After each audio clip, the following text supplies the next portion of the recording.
Well, hello there, and welcome back to yet another video from YouTube Ireland. Once again, not Amber Hayes, but we don't talk about Bruno, no. So let's move swiftly on to the business of the day. So today's video is about one of the biggest annual music events in the calendar for Irish musicians. I speak, of course, about the selection of our song for the Eurovision. The Eurovision, of course, being the biggest music competition, one of the biggest music events in the world, with 200 million viewers worldwide. So this is an opportunity that any Irish musician would relish as either a composer or as a performer. So this year there are 6 lucky people who have the chance to get to go on the Eurovision stage to represent Ireland. So what we'll do in this video is we'll go through each of the 6, ranking them from what I would consider the weakest song to the strongest song. Okay, so starting with the worst of these songs is a song named That's Rich by a young Derry performer called Brooke Scullion. Now Brooke, she's only 22 years old, so she's the youngest of all these 6 competitors. She was born and raised in Derry. She had a break in 2020 when all 4 judges on the UK edition of The Voice turned around in her blind audition. So that was quite something. She eventually finished 3rd in that competition, but it opened a lot of doors for her. She went on to release a debut single, Attention, later on that year. And this song, That's Rich, that she has submitted for the Eurosong, she has a co-writing credit on that, but it was mainly written by Carl Zine and Izzy Warner, who are UK based. It's been compared to, it's considered to be the most modern of the 6 songs on offer. It's been compared to Dua Lipa, and there are Blondie influences in there, particularly the song Call Me from Blondie. You can kind of get that vibe from this song. It's actually going to be closing the show on Friday night. It is the number 2 favourite with the bookies, and it is the number 1 favourite by miles with Eurovision fans. This is all very unfortunate because it has absolutely no chance of winning, unfortunately, because the song, it breaches the Eurosong rules, so it must be disqualified. So I'm not sure exactly how they're going to handle that because it's so close to the contest now. What Michael Keeley will probably do is allow Brooke to perform the song anyway, kind of as a guest artist, but it won't be allowed to compete. I think it's only fair at this late stage that her performance isn't withdrawn from the show. That would be quite the sting.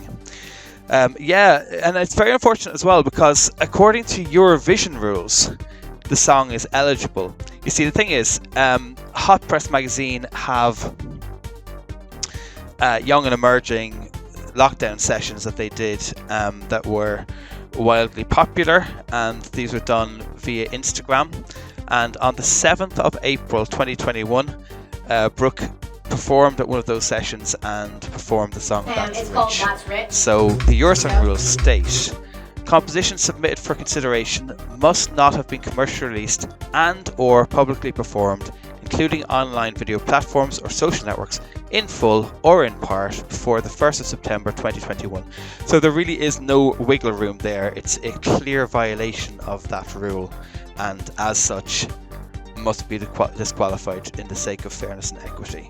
Now the Eurovision themselves, their rules, there's a lot more leeway there. In fact, the 2016 winner from Ukraine, Jamala, she had performed her entry prior to the deadline, but in the Eurovision rules, it's a matter of discretion, and it's dealt with on a case-by-case basis. But in the Eurosong rules, for whatever reason, are much more strict, and there's no space for any compromise. They're quite clear. So that one, as it's part of the 6 and it is going to be sung on Friday night, it needs to be discussed, but I don't think it's going to be eligible, so that's bad news for any Brooke Scullion fans out there. The next song is Janet Grogan's song, Ashes of Yesterday. Janet has quite a track record as a performer. In fact, of these 6 performers, she's one of only 2 that have their own page on Wikipedia. She is 33 years old now. Her vocal cords got kind of damaged. They got burnt in a birth complication, which made her voice raspy, which at the time they were worried about, but actually it's benefited her singing career greatly, so she sees it as a blessing in disguise. She went to Ballyfermot Rock College, and then over to Germany in 2008, where she had massive success, where she co-wrote a multi-platinum song with Xavier Naidoo. It's actually still his biggest hit. She went on the X Factor in 2016. She went on the X Factor twice actually, but didn't quite get on the live shows either time, but still she was well regarded. She also has experience on a Eurovision stage where she sang backing vocals in 2016 with Nicky Byrne and also in 2018 with Rhino Shaughnessy. This song is the #1 song with the bookies, so this is expected to win. As far as fan polls are concerned, it's #2 with the fan polls. Now, I don't think this would be a great representative for Ireland just purely because it's so similar to another song from the Eurovision. Sweden in 2020, the year the Eurovision was cancelled, they had selected a kind of soul-y gospel-y song by a group called the Mamas. It was called Move, and this is so similar to that. That is why I would have it down in 5th place, because I can't get beyond that similarity. It's too similar for me. Okay, so we would have in 4th position the song from Brendan Murray. Brendan is no stranger at all. If you're a fan of the Eurovision, you might remember the massive helium balloon that he had on stage behind him. Well, I say helium balloon, that's more a comment on the voice, but let's not go there. Yeah, so he had that big balloon behind him in 2017, and he was singing a song called Dying to Try. I think it was written by Danish people. Can't remember properly, but it didn't qualify from the semi-final anyway. He's known he had success with the boy band Hometown a few years back, and they had a few #1 singles in Ireland. Louis Walsh managed those. Now let's see, Brendan, so he's 25 years old, so he's the 2nd youngest of all of these competitors. He came 5th in the X Factor in 2018. And during lockdown, he was singing on a cruise ship and got trapped on the cruise ship. They weren't allowed dock anywhere because of COVID. And during that time, he had a lot of time to think, and I think he was writing some songs during that time too. This song is actually written by himself and a friend, Daryl Coyle, who's originally from Derry but lives in Liverpool now. So it's actually one of only 2 songs in the selection that's like a complete guaranteed Irish package, where all the writers and all the performers are from here. So that's something in its favour. The song itself isn't faring too well with the bookies. The bookies have it coming 4th, and that's in accord with the fans. The fans also would have it 4th in their polls. It reminds me a little bit of an X Factor winners song. It's that kind of a ballad. There is a chance it might come across better on Friday night than expected, because he's a good performer, and this song, the public often likes songs like this, so it might do better than expected. But that's the Brendan Murray song, 4th on our particular list. Let's move on to our top 3. Okay, so YouTube Ireland would have the song by Miles Graham. Yeah, we're going to get out of it as being our bronze medal position. This song was written by Miles, but also there was Justin Broad and Paul Herman from the UK were involved in the writing as well. Now these two, they've been writing songs for a long time. One of Paul's early breakthroughs was A Happy Accident, where he ended up having a worldwide smash hit by default when Eminem sampled Dido's Thank You in his hit Stan, and that went on to be a massive #1. So because Paul had a hand in writing Thank You for Dido, by default he has had a massive #1 worldwide smash. He also worked with, Emily Sandé and Jessie J and Corinne Bailey Ray. Justin Broad as well also has worked with those people. So there's a pretty good songwriting pedigree there. At 35 years of age, Miles is the elder of these 6 competitors. His first success came when I Can't Love You Again. His song was playlisted on BBC Radio 2, and his debut EP, Air in My Lungs, was picked up by Terry Wogan back in 2015. He's collaborated with dance acts like Le Trick and Don Diablo. He has a new EP out now, All the Right Things, which was kind of put together with Justin Broad and Paul Herman, who are the co-writers of his Eurovision song. Now, this one isn't doing so well online. It's number 5 with the bookies, and it's last with the Eurovision fans. They have it 6th of 6. I think that's a little unfair because it's such an earworm. It's so catchy. Now, there have been comparisons made to Daz Sampson's UK entry from 2006 purely because there are children's voices on the track. So, in my opinion, musically, it's not like that song at all, and that's a very lazy comparison. If you're looking for something that's like, I think the JCB song by Nizlopi is a much better fit, and the children's voices in it remind me much more of the What's the Meaning of Life part from Soul to Soul's Ghetto Life from the early 90s than it resembles Teenage Life. So that would be the Miles Graham song, our third. Okay, so into the top 2. Second, we would have the song I'm Lovin' Me by Rachel Goode. Now, Rachel, she's 30 years old. She grew up in the UK and spent summers out with Granny Eileen in Kilmore Quay. But more recently, I think when she was in her early teens, she moved to Ballinasloe in Galway. She has a classically trained voice, a music degree, an opera degree. She's known for all kinds of genres. She does folk, country, opera. She's been a church wedding singer for over 15 years.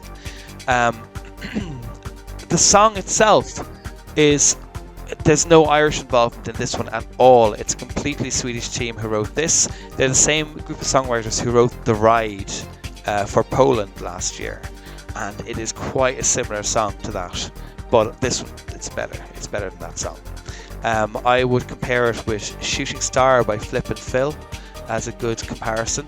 A very 80s vibe in there. It's a little reminiscent of Hero by Charlotte Pirelli in its chord structure, the chorus as well. But it's a catchy little song. It's very good. But I think specifically because of the fact that the writers are all Swedish, the Irish public doesn't tend to go for that kind of thing. So I think it's doomed for that reason, if nothing else. But then again, it isn't one of the front runners anyway, in spite of that fact. So that's Rachel Goode. It's a good song, and I wish her well with it.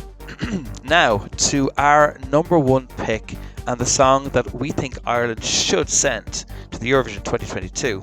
This is the one by Patrick O'Sullivan. Now, Patrick O'Sullivan is from County Cork, and his star is very firmly on the rise. He's been working the last couple of years in the West End of London doing various musicals, and recently, I think mainly spurred on because of lockdown, he came back home to compete in a show called Last Singer Standing on RTE.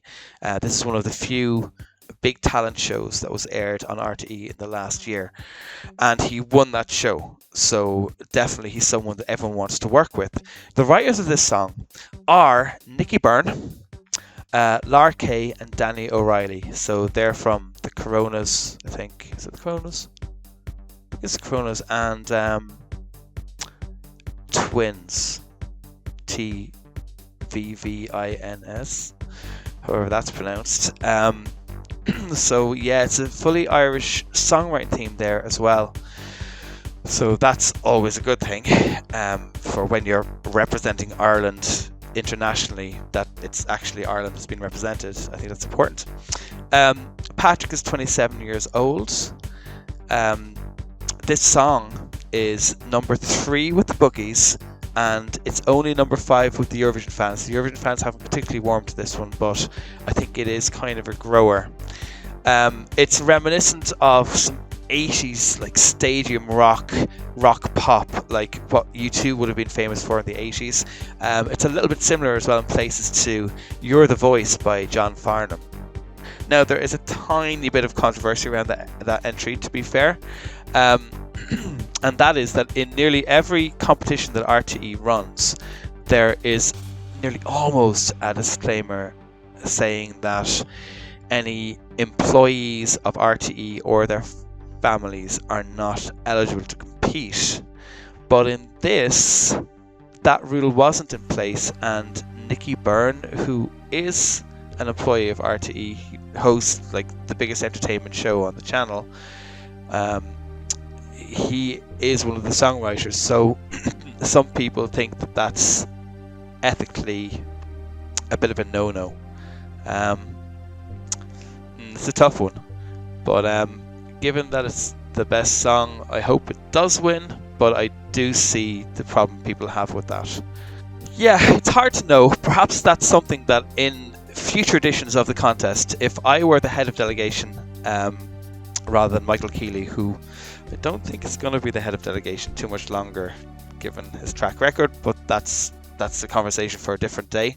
The new head of delegation, whoever that is in 2023, should probably revise the rule about performances of the song prior to the deadline, because really it would probably make more sense to have that in line with the actual Eurovision rule rather than having your own much more strict rule. And they should probably reinstate the rule whereby employees of RTE aren't eligible to enter, because it just puts a question mark over the entire process that there might be bias there. Even if there isn't, the accusations would be there if RTE employees are eligible to compete. So that would be a summary of our take on what the best song on offer for this year's Eurovision from Ireland is. And so we would think that the best composition, the one that will give us the best chance, is the song One Night, One Kiss, One Promise by Patrick O'Sullivan. However, how likely is that to happen? Now, Brooke, I think, was the overwhelming favourite, but now that she's been disqualified, I think that puts Patrick in a very good position to win this. Another thing to take into consideration is the running order. So the running order for Friday night, One Night, One Kiss, One Promise, Patrick O'Sullivan goes on stage first. Then Janet Grogan, Ashes of Yesterday, Brendan Murray, Real Love, Miles Graham, Yeah, We're Gonna Get Out of It, Rachel Goode, I'm Loving Me, and finally Brooke Scullion, That's Rich. It's an interesting one because that would have put Brooke in pole position were she eligible to take part. But now that she's out of the equation, like that would mean Rachel Goode is the last song people will hear before voting, which can often be an advantage, but I don't think they're going to go for that. Miles Graham might do better than expected, but I think this might be a battle between Patrick O'Sullivan and Janet Grogan to see who goes to Eurovision for Ireland this year, and I think Patrick O'Sullivan might edge it. Anyway, there are all of our thoughts on the matter. Which is your favourite of these 6 songs? Which song would you like to see represent us in Turin in May? Leave a comment below. Don't be shy.